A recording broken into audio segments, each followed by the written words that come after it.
Yes hello student. हम लोग chapter 6 dissolution of a partnership firm class 12 account MP board के लिए हम लोग देख रहे हैं और चैप्टर 6 में हमने इसकी 3 क्लास देख ली है और आज 4th क्लास है, राइट। इसके पहले वाली क्लास में हम लोगों ने जो देखा था वो शिवलाल की जो बुक है उसमें इलस्ट्रेशन नंबर 9 मैंने एक्सप्लेन करा था, राइट। अब उसके बाद में जो 10, 11, 12, 13 ये बहुत इजी क्वेश्चन है, ये आप आराम से कर सकते हो। बस अभी आप 14 और मैं जो एक क्वेश्चन करवा रहा हूँ, मतलब मैंने 14 कहा था क्या, है ना। मैं 14 बोर्ड पे करवा रहा हूँ, राइट। और इसके बाद में एक और क्वेश्चन मैं बोर्ड पे करने की पूरी कोशिश करूंगा, है ना। तो आपके सारे क्वेश्चन हो जाएंगे इस चैप्टर में, फिर कुछ नहीं बचेगा। फिर जरूर एक्सप्लेनेशन जरूर दे दूंगा मैं कि कौन सी, यदि कोई से इलस्ट्रेशन में लगता है कि यार ये लाइन में दम है तो उसका एक्सप्लेनेशन जरूर मैं आपको दे दूंगा कि इसको कैसे करना है, ठीक है। बाकी इस चैप्टर में आप कुछ नहीं बचा है, बहुत इजी चैप्टर है। चलिए इलस्ट्रेशन नंबर 14 को हम लोग सॉल्व कर रहे हैं और वो क्वेश्चन आप मैच कर लीजिए। क्वेश्चन है ABC are partner profit sharing ratio 3:1 और 31 मार्च 2018 की उन्होंने बैलेंस शीट दी हुई है। बैलेंस शीट में बैंक का बैलेंस है 7000। क्या सभी के पास यही क्वेश्चन है ना। हम यही क्वेश्चन कर रहे हैं। मैं इसकी समरी नोट कर रहा हूं, तब तक के लिए मैं वीडियो को थोड़ा सा रोक देता हूं, है ना। वीडियो क्या होता है ना तो काफी बड़ा हो जाता है, तो मैं इसकी समरी नोट कर रहा हूं, ठीक है। चलिए, तो इस क्वेश्चन में है ए बी सी 3 पार्टनर है, इनका रेशो कितना है बेटा, 3:1। ओके, बाकी क्वेश्चन को हमको सॉल्व करते करते ही हम लोग इसको रीड करेंगे, ठीक। क्वेश्चन में कहा है कि प्रिपेयर द नेसेसरी अकाउंट। तो क्योंकि क्वेश्चन रिजोल्यूशन का, इसलिए 3 अकाउंट इसमें नेसेसरी होंगे, partners capital account, realisation account और कैश या बैंक बैंक अकाउंट, राइट। ठीक है, तो सबसे पहले कैपिटल का बैलेंस लिख लेंगे। कैपिटल का बैलेंस होता है बाय बैलेंस कितना, 40,000, 32, 16, ठीक है, ये हो गया। अब हम इसमें देख लेंगे क्या यहाँ पर कोई रिजर्व है, ठीक है। तो यहाँ पर रिजर्व है, लायबिलिटी साइड देखेंगे तो आप रिजर्व है। देखो रिजर्व, जितने भी एक्यूमुलेटेड प्रॉफिट एंड रिजर्व है, इसका 2 तरीके से ट्रीटमेंट किया जा सकता है। एक तो वही जो हम इसके पहले के चैप्टर में करते आए, क्या करते थे, खत्म कर देते, है ना। खत्म करने की एंट्री क्या होती थी, रिजर्व या एक्यूमुलेटेड प्रॉफिट डेबिट और पार्टनर्स क्रेडिट रेशियोज में, राइट। तो आप अभी भी वैसे कर सकते हो, या फिर आप इस रिजर्व को कहां ट्रांसफर कर दो, रियलाइजेशन। क्यों, क्योंकि अल्टीमेटली आखिरी में जब रियलाइजेशन का जो प्रॉफिट आएगा, प्रॉफिट या लॉस आएगा, वो उसमें सेटल हो जाएगा और वो किस रेशो में बढ़ जाएगा, और रेशो में बढ़ जाएगा। क्लियर, आपको 2-2 बार एंट्री नहीं करना है, बचना है, टाइम बचाना है, तो इसको भी कहां ट्रांसफर कर सकते हो, रियलाइजेशन में कर सकते हो। कुछ बुक्स करती भी है, कुछ क्वेश्चन में करते हैं, नहीं करते। बच्चा कंफ्यूज हो जाता है कि वाले क्वेश्चन में बुक में यहां ट्रांसफर कर दिया था और वाले क्वेश्चन में यहां करा था, क्यों करा था उसे मालूम ही नहीं है। कोई डिफरेंस नहीं है, आप किसी भी मेथड से उसको कर सकते हैं, ठीक है। हम लोग क्या करें, इजीली बढ़ जाएगा क्या, रिजर्व 24,000। चलिए, तो हम लोग बुक के अकॉर्डिंग करने की कोशिश करेंगे, बुक जैसा करवा रही है। बुक में क्या करा है, शेयर कर दिया है, यस। चलो, तो 24,000 है, 24,000 को हमको इस रेशो में शेयर करना है। तो इसका मतलब 3/6 का मतलब हो गया हाफ, है ना। तो 24,000 रुपए किसको मिल गए, सॉरी 12,000। 24 का आधा कितना, 12,000 रिजर्व फंड, ठीक। 12,000, ठीक है। इसका कितना हुआ, 1/6। तो 6 से कितनी बार गया,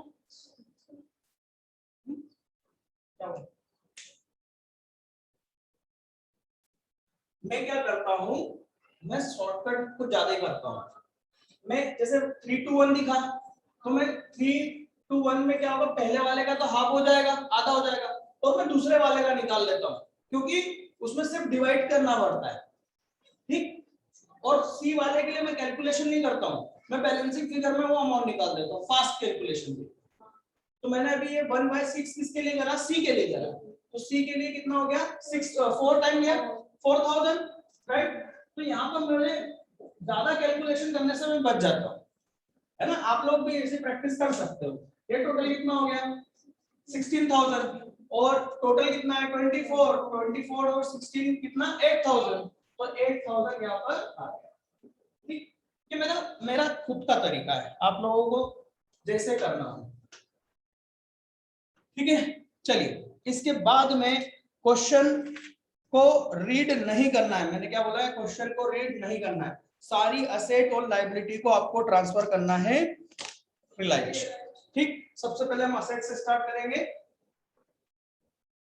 बैंक, तो बैंक को ट्रांसफर नहीं करते हैं टू ओपनिंग बैलेंस 7000, ठीक है।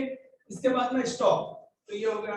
याद रखना इसमें जर्नल एंट्री पूछने के ज्यादा चांसेस हैं, इसलिए आप लोग जर्नल एंट्री जरूर ध्यान रखना कि क्या एंट्री हो रही है ना। टू डेटर्स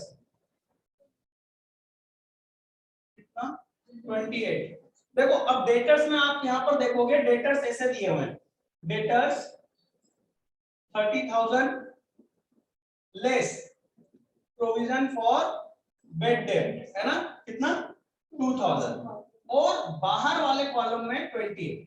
अब यहां पर आप इसको किस तरीके से लिखोगे, क्या हमें यहाँ डायरेक्ट 28 लिख दूं, बताओ कितने लोग चाहते हैं कि यहाँ डायरेक्ट 28 लिख दिया जाए, फाइनल इफेक्ट तो 28,000 का ही होना है, हाँ या ना, कितने लोग बताओ। अच्छा, कितने लोग बोलते हैं कि इनको अलग अलग करना है,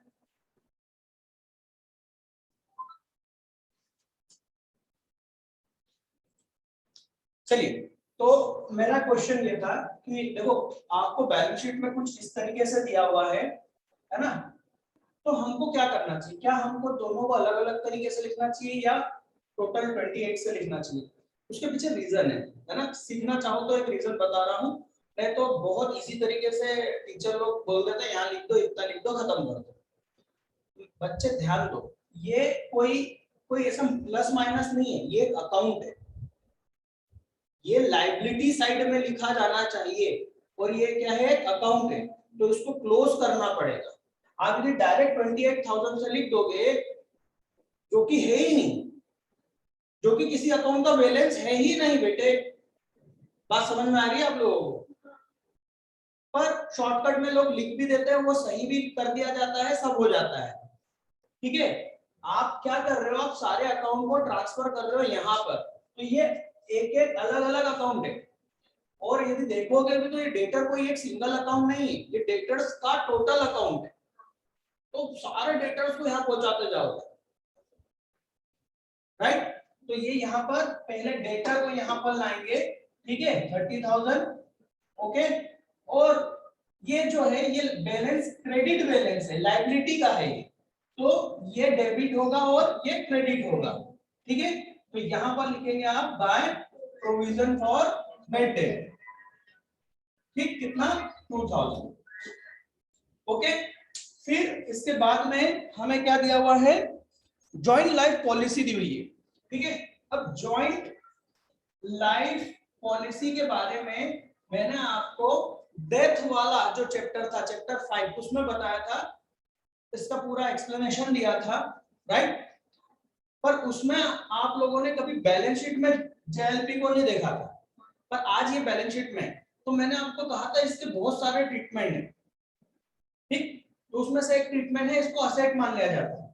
वहां जब मैंने करवाया था, क्योंकि बुक में ही उतना था और एमपी बोर्ड उतना हायर लेवल पे नहीं जाता है, इसलिए तो जेएलपी के जैसे 3 ट्रीटमेंट है, पर सिर्फ आपके काम के 2 ट्रीटमेंट है।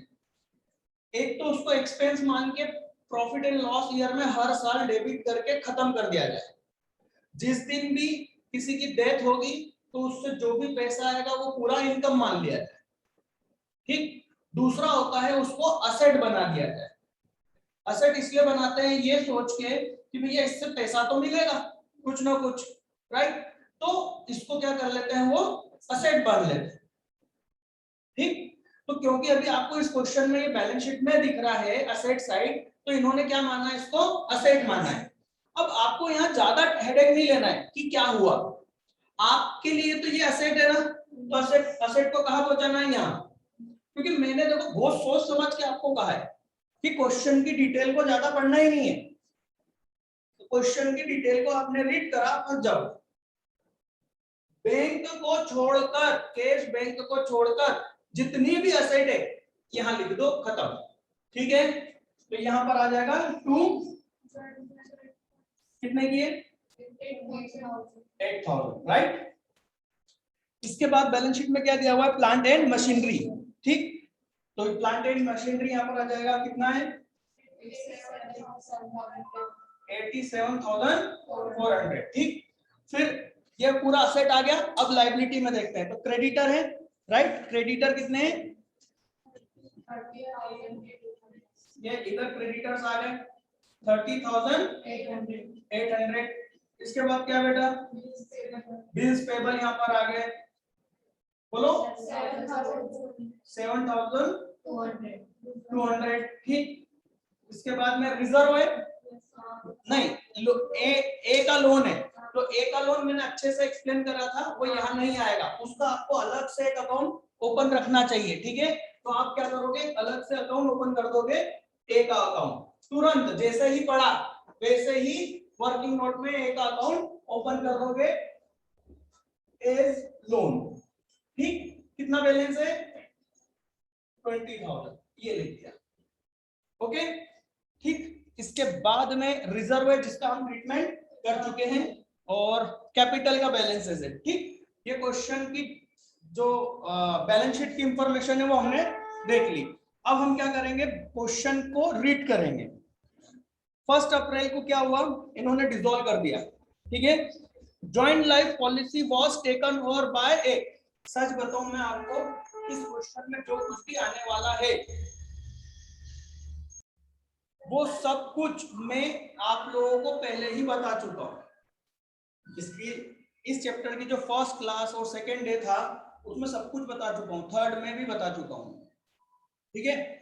क्या कर रहा है यहाँ पर, एक असेट को एक पार्टनर लेके जा रहा है। मैंने क्या बताया था कि असेट को लेके जा रहा है तो उसकी कोई ना कोई प्राइस तय की जाएगी, यदि उसकी प्राइस कोई एग्रीड नहीं की जाती है तो जिस प्राइस पर है उसी प्राइस पर लेके जाएगा, राइट। तो यहाँ पर इसको कौन लेके जा रहा है, ए, कितने में 10,000 में। अब आप बच्चे परेशान कहाँ होते हैं, अब परेशान होते हैं जो मैंने डेथ वाले में जो बताया था इसका ट्रीटमेंट, अब वहां कहीं ना कहीं परेशान होने लग जाओगे कि भैया ये तो जॉइंट लाइफ पॉलिसी है, ये कैसे ले जा सकता है। अरे यार क्वेश्चन बोल रहा है ले जा रहा है तो ले जाने दो यार, उसको कागज लेके जा रहा है वो जॉइंट लाइफ पॉलिसी के, समझ में आ रही बात। वो असेट कितने की है 8,000 की, पर उसकी एग्रीड वैल्यू कितनी है 10, मतलब एक्चुअल में आज उसका पैसा लेने जाएंगे ना उस ऑफिस में इंश्योरेंस कंपनी में, तो उससे कितने मिलेंगे 10,000 रुपए मिलेंगे, समझ में आ रही बात। तो वो असेट लेके जा रहा है इसलिए उसका अकाउंट डेबिट, क्योंकि उससे पैसे लेने हैं, राइट, और इसको कर देंगे क्रेडिट, क्योंकि कोई सी भी असेट का जो निपटारा होगा, मैं सब आप लोगों को बता रहा था, है ना। निपटारे का मतलब में क्या होगा, बेचना या उससे पैसा वसूल होना कहीं ना कहीं से, उससे ठीक सेटलमेंट बोलते हैं निपटारे को इंग्लिश में, ठीक। तो उसको सेटल करना जरूरी है, तो यहाँ पर हम डेबिट कर देंगे रियलाइजेशन, ठीक है। रियलाइजेशन कितना 10,000, ठीक। और यहाँ पर आ जाएगा एज कैपिटल, ठीक है 10,000, ब्रैकेट में हम लिख देंगे जॉइंट लाइफ पॉलिसी का ट्रीटमेंट हमने कर दिया, ठीक है। इसके बाद देखेंगे स्टॉक रियलाइज्ड 36,000, रियलाइज मतलब पैसा मिल गया, है ना, रियलाइजेशन अकाउंट 36,000, ठीक। और यहाँ पर आ जाएगा बाय कैश या बैंक, ठीक है 36,000, ब्रैकेट में लिख देंगे स्टॉक, ठीक है। नेक्स्ट क्या दिया हुआ है, डेटर्स से कितने रियलाइज हुए 29, ठीक। यहाँ पर भी डेटर से कैश लिखेंगे, ब्रैकेट वाला लिख रहा हूँ, ब्रैकेट वाला है ना 29। Now next plant and machinery 72 ठीक 72 जगह नहीं है इसलिए मैं पूरा नहीं लिख रहा हूँ, ठीक है। आगे अ bill of 1400 which was dishonored, a bill of 1400 which was discounted with the bank was dishonored। अब कुछ सच्चाई का सामना करना पड़ेगा आपको। ये 11th का है कि एक बिल डिसऑनर्ड होता है तो उसकी एंट्री क्या करते हैं, होता क्या है और उसकी जर्नल एंट्री क्या करते हैं। मैं यहाँ पूरा वैसा एक्सप्लेनेशन नहीं दे सकता, मैं डायरेक्ट बता रहा हूँ इसका ट्रीटमेंट क्या करना है। ट्रीटमेंट करने के बाद में इसका लॉजिक भी बताऊंगा उन बच्चों के लिए जिनको 11th में इसको पढ़ा है, उन लोगों के लिए, बाकी बच्चे ध्यान न दें। पहले तो शॉर्टकट समझ लो इसका डायरेक्ट, ठीक है। क्या हो रहा है, बिल डिसऑनर्ड हो रहा है तो ये एक तरह का लॉस है, बस शॉर्टकट वाले ध्यान रखें, ये एक तरह का क्या है, लॉस है। तो लॉस कहां डेबिट करोगे, रियलाइजेशन, ठीक। और ये पैसा बैंक आपसे क्या कर रही है, आपके अकाउंट से कम कर रही है, ठीक। जब भी कोई बिल डिसऑनर्ड हो इसका मतलब आपके बैंक से बैलेंस कम हो रहा है, ठीक है। ये शॉर्टकट वालों को बता रहा हूं, पूरे लॉजिक वालों को नहीं बता रहा हूं, उनको अभी बाद में बताऊंगा, ठीक है। तो बैंक से कम करो और क्योंकि ये लॉस है इसलिए इसमें डेबिट करो, ठीक। तो यहां पर हम लिख देंगे टू कैश या बैंक और इसमें लिख देंगे बिल डिसऑनर्ड, ठीक है 1400। और बैंक में लिखेंगे बाय रियलाइजेशन, रियलाइजेशन 1400। आप क्वेश्चन में देखोगे, आप बुक के सॉल्यूशन में देखोगे तो वहां बाय बैंक लिखा हुआ है, जरा देखो 1400 के सामने बाय बैंक लिखा हुआ है। आंसर में देखो, सॉल्यूशन में देखो, कैश एंड बैंक में देखोगे, कैश एंड बैंक में सबसे second last entry by bank 14,000 दिख रहा है। तो बाय बैंक नहीं हो सकता क्योंकि बैंक के अकाउंट में बैंक कभी नहीं लिखा जा सकता, समझ में आ रही है बात। तो वहां पर क्या लिखना है, रियलाइजेशन, क्योंकि एंट्री ये होगी बेटा, realisation account debit to bank, ठीक। वो मिस प्रिंट है, गलती से कुछ हुआ होगा, तो बोल नहीं सकता, ठीक है क्लियर। अब उन लोगों के लिए जो लॉजिक समझते हैं, जिन्होंने बिल्स ऑफ एक्सचेंज 11th में अच्छे से पढ़ रखा है, ठीक है बेटा। जब भी बिल डिसऑनर्ड होता है तो बैंक से पैसा कम हो जाता है, ये तो हम बोल देते हैं, राइट। तो बैंक को क्रेडिट करते हैं, ठीक है। और डेबिट हम उस डेटर को करते हैं जिससे हमको बिल्स रिसीव हुआ था। हेलो, है ना, जिन लोगों ने 11th में पढ़ रखा है उनकी बात कर रहा हूं, ठीक है। ये करते थे, ठीक है। बट अब देखो क्योंकि बिजनेस बंद हो रहा है तो हम अब उस अकाउंट को डेबिट नहीं करेंगे, हम उस डेटर को डेबिट नहीं कर सकते। क्यों नहीं कर सकते, क्योंकि ऑलरेडी डिसऑनर्ड हो चुका है, मतलब वो अब पैसा नहीं देगा, तो हमको उसको क्या मानना पड़ेगा, लॉस। तो आप यहाँ पर क्या कर सकते हो, लॉस अकाउंट। अब अकाउंट का अकाउंट तो खोलना नहीं है हमें, इसलिए हम इसको कहां तक ट्रांसफर कर रहे हैं, सीधे रियलाइजेशन, ठीक क्लियर। चलिए आगे बढ़ते हैं। अब इस क्वेश्चन में कुछ भी नहीं बचा है ना, जो भी उन्होंने दिया था हमने उसके सारे ट्रीटमेंट दे दिए, ओके। अब क्या बचता है, इसका प्रॉफिट या लॉस निकालना, ठीक है।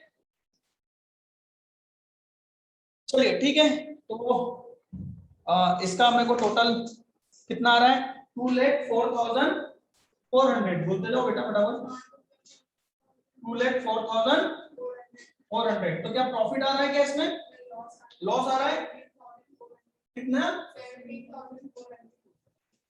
इस इधर का टोटल ज्यादा आ रहा है 2,04,400 और इसको माइनस करेंगे तो कितना बचेगा, 17,400। इसको हम क्या करेंगे, पार्टनर्स के कैपिटल अकाउंट में डेबिट कर देंगे, क्योंकि ये रियलाइजेशन क्रेडिट हो रहा है तो कैपिटल अकाउंट डेबिट। मेरे को बोलते जाओ फटाफट कितना कितना है, 8,700, 5,800, 2,900। अब क्या है ना कि टीचर्स लोग ये भी करते हैं, तो 1 घंटे में उनका क्वेश्चन होता है, फिर अगले दिन एक और क्वेश्चन करते हैं, तो ऐसे करते करते वो पूरे चैप्टर में 20 दिन लगा देते हैं। मेरे ख्याल से कोई सेंस नहीं है, टाइम वेस्ट है। क्योंकि यार ये चीजें, इसको डिवाइड करना, उसको बांटना, वहां लिखना, ये क्या कर रहे हो, टाइम पास कर रहे हो आप? नहीं ना, करें? हाँ। ये खत्म? हाँ। अब कुछ भी नहीं बचा है, बस क्या करोगे, बैलेंस करो, टाइम पास करो। मैं भी करता हूँ, मैं तो बहुत जल्दी हो जाएगा, फिर तो मैं भी टाइम पास करता हूँ। ये हो गया 52 में तो बच्चों माइनस करो इसको, कितना? अभी देख के बोल दिया, आने दो गाड़ी को है ना। हाँ चलो बोलते जाओ, इसका कितना हुआ? 40,000 में से ये आया, राइट। इसको करेंगे तो 20 में से इसको माइनस करो, 70,100 है ना। तो ये सब क्या है, इनको इतना पैसा देना है, तो ये इतना पैसा कहाँ है, यहाँ पर है, चिंता मत करो, ठीक है। डेबिट और क्रेडिट बाय एस कैपिटल, कितना इतना, ठीक है, by B's capital 34,200 by C's capital, इसका टोटल करोगे, इधर का टोटल करोगे, दोनों इक्वल होगा, कोई बैलेंस नहीं होगा। ओ हो, सॉरी सॉरी सॉरी, मैंने यहाँ पर एक लोन अकाउंट बनाया था, याद करो, है ना। और क्योंकि बोर्ड की कमी के कारण मैंने उसको निपटा भी दिया, तो इसलिए मैं बोलता हूँ कि आपको उसको लिखना है, क्योंकि एक अकाउंट बना होगा तो आपको दिख जाएगा कि यार पहले इसको पेमेंट करना है। इनको ट्रांसफर करने से पहले एक लोन अकाउंट का पेमेंट कर दो, वो जितना भी था, बाय एस लोन जो भी था कर दो, ठीक है।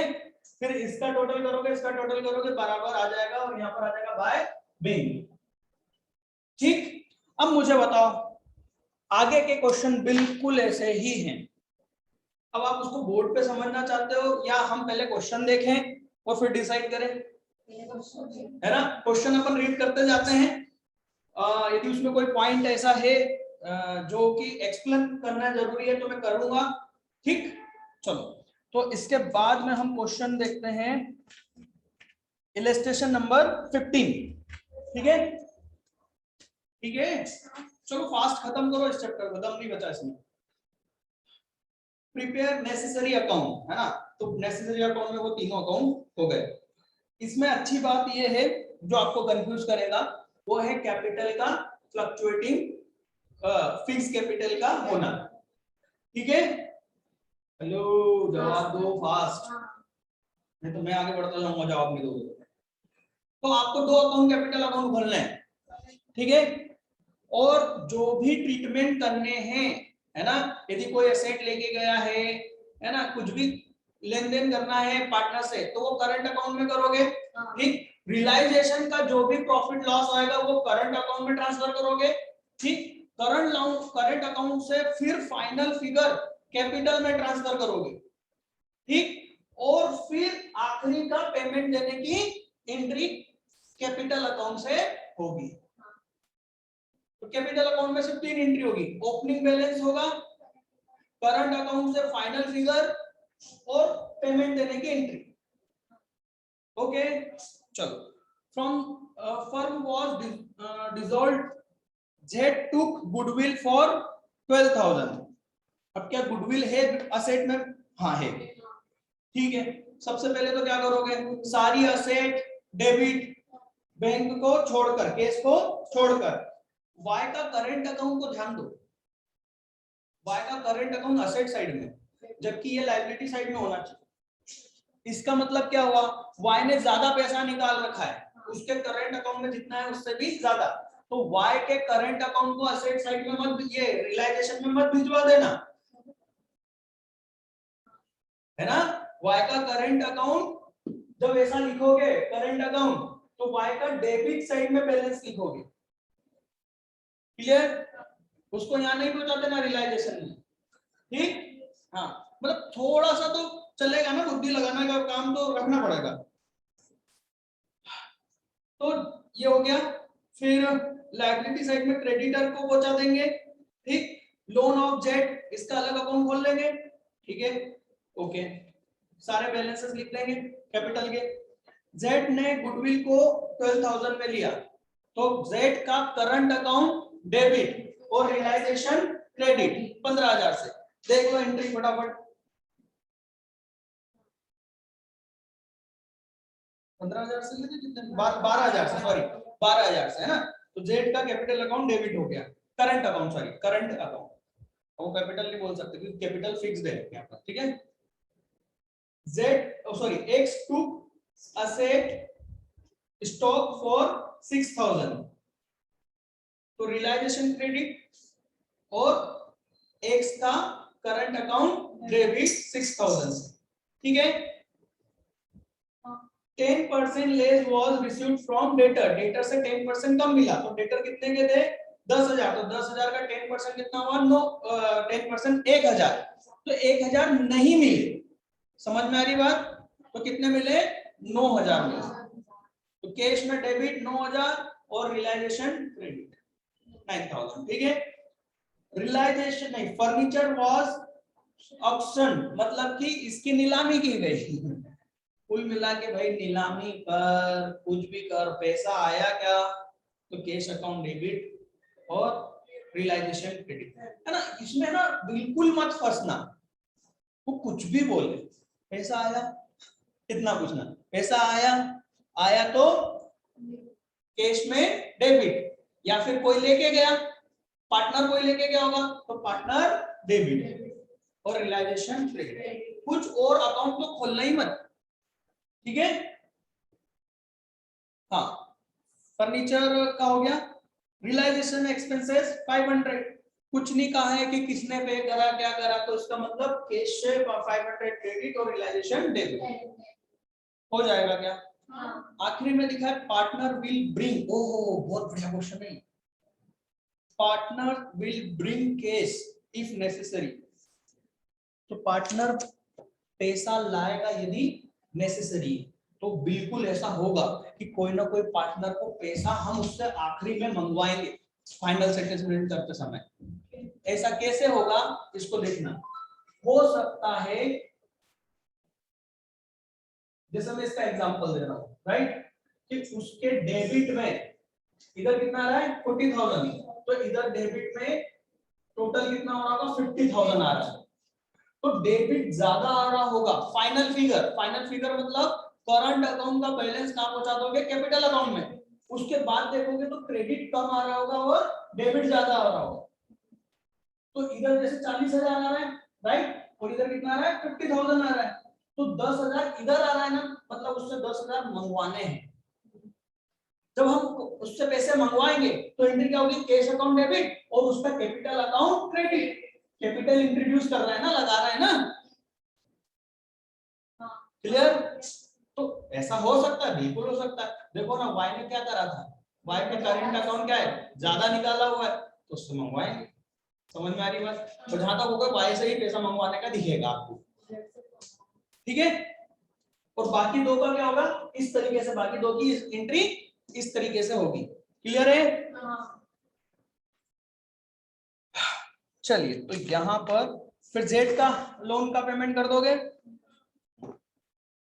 आखिरी में यही होगा, कैपिटल अकाउंट में किसी में बैलेंस नहीं होगा, कैश बैंक का बैलेंस टोटल होगा, ठीक है।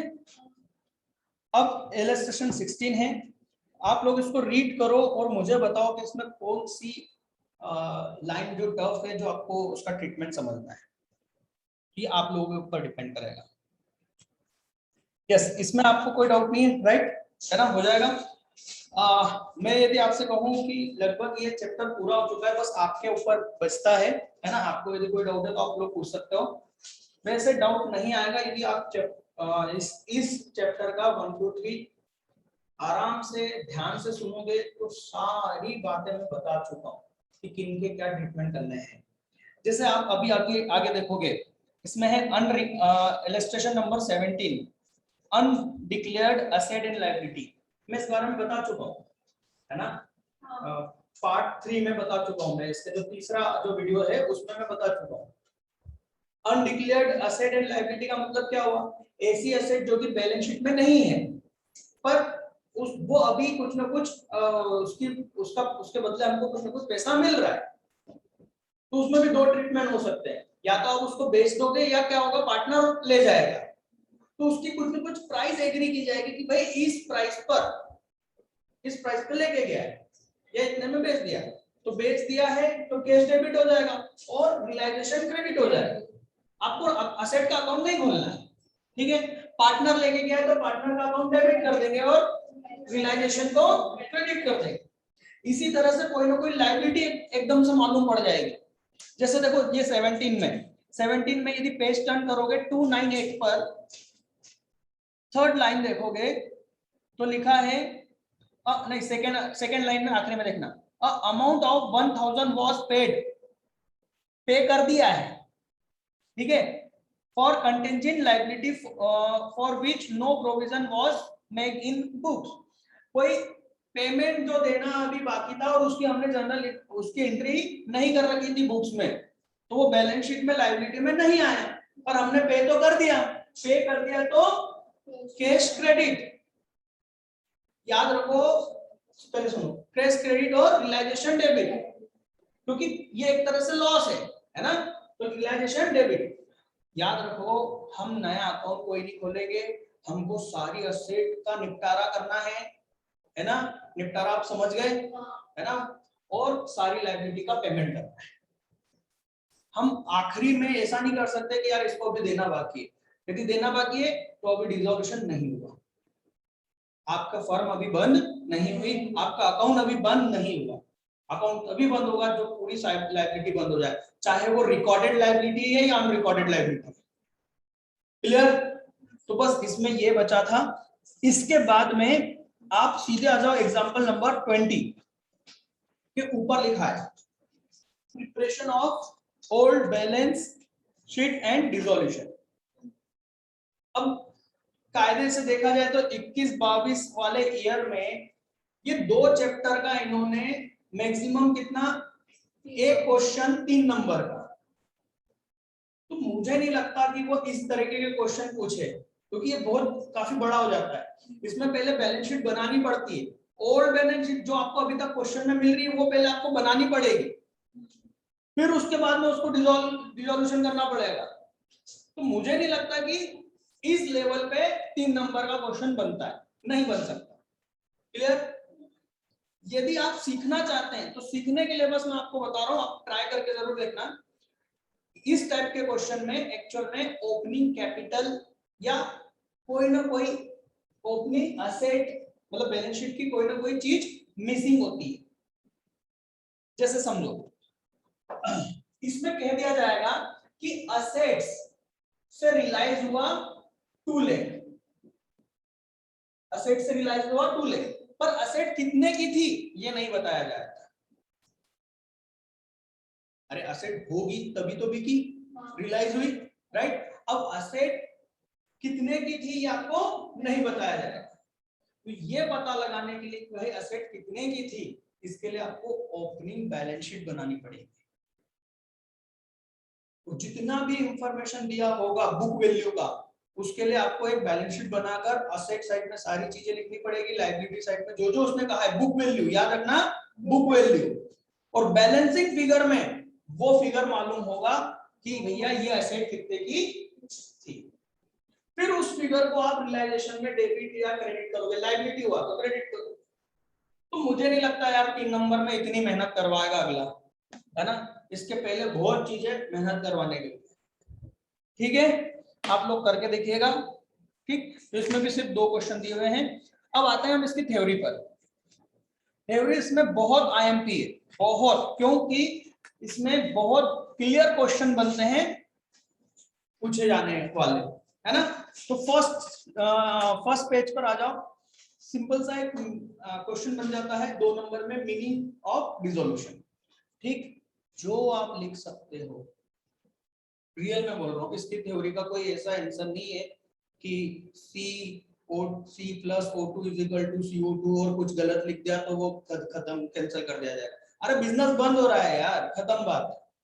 और क्या करना है, सारे बुक्स को क्लोज करना है, बस यही लिखना है इसमें, ठीक है। मीनिंग ऑफ डिसोल्यूशन, ठीक।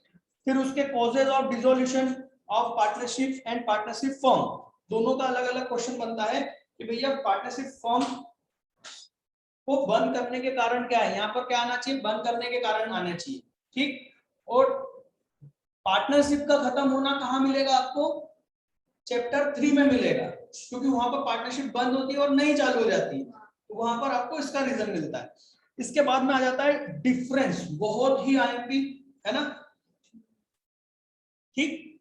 और जो डिफरेंस कौन सा, dissolution of partnership and dissolution of a firm, ये बहुत ज्यादा आईएमपी। इससे थोड़ा नीचे की लेवल पर हम देख सकते हैं method of dissolution of a firm. 3 point याद कर लेना कोई से भी, क्योंकि 3 नंबर से ऊपर का क्वेश्चन है नहीं, है ना। फिर इसमें क्वेश्चन बनता है रियलाइजेशन अकाउंट को एक्सप्लेन करो।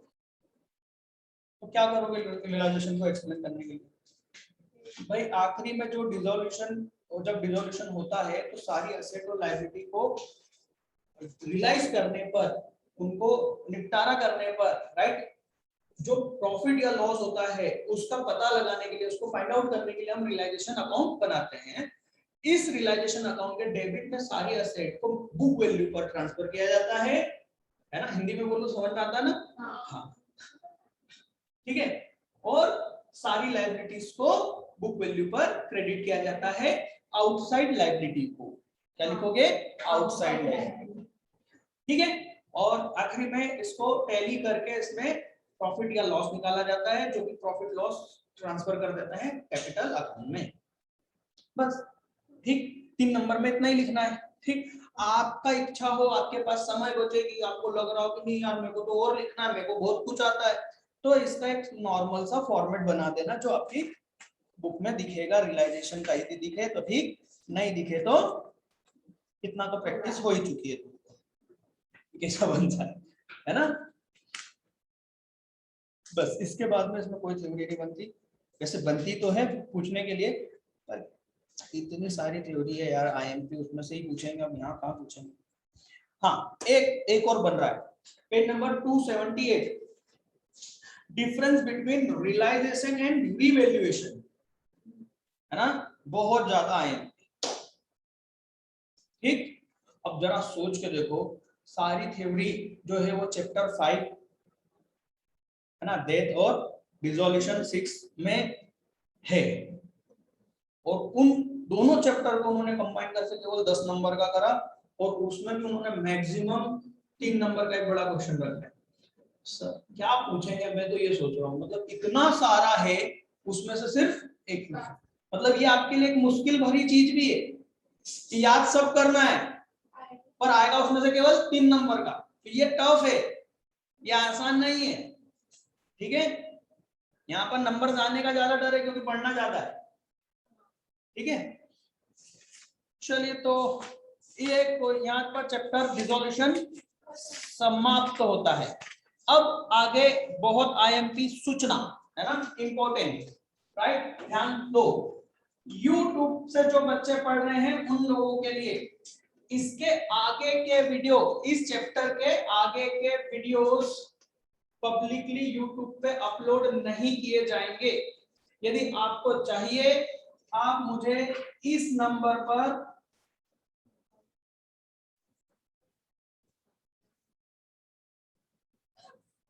नंबर है 9179021234, इस नंबर पर मुझे व्हाट्सएप कर सकते हैं कि सर हम क्लास 12th के स्टूडेंट हैं, एमपी बोर्ड इंग्लिश मीडियम, हमको आगे के अकाउंट के वीडियोस चाहिए, मैं आपको फॉरवर्ड कर दूंगा।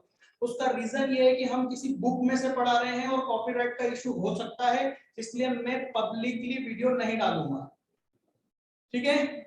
चलिए, तो ये ऑनलाइन देखने वालों के लिए लास्ट वीडियो था।